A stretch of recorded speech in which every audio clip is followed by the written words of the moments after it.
I've been, painting, drawing since I was 2 years old, and it was always kind of my thing.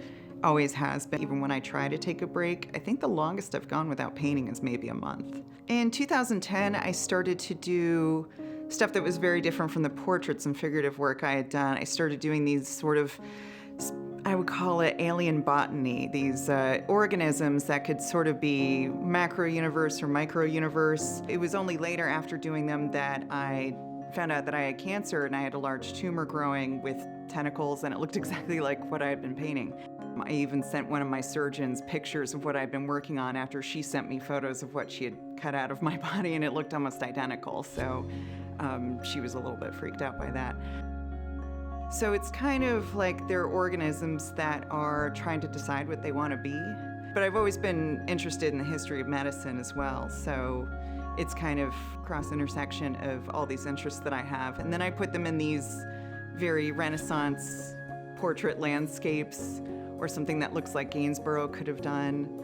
And so it's kind of, that interest in art history and Renaissance art, but then doing something completely from abstraction. I don't plan anything out, I don't do sketches, I let the oil paint do what it wants. I would say it's kind of like an embryonic stage. I think a lot of people kind of look at it and think of it as like this sort of almost fetal type creature still in the womb. And then also I think it's sort of protecting itself, trying to figure out what it wants to do. And I called it astronomer just because there's one little part of it that kind of looks like it's looking up at the stars, and I came up with the title that way. It's kind of great not having to do portraits anymore where the thing has to look like the thing. Now everything can look how I want it to look, even if some people read into it and they think, oh, this looks like a hand, or this looks like an eye, or this looks like a gemstone.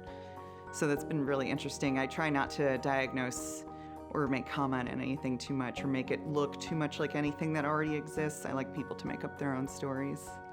Oh, it's incredibly important to have art in one's life because it exposes you to other cultures, other ways of thinking, gets you out of your prejudices.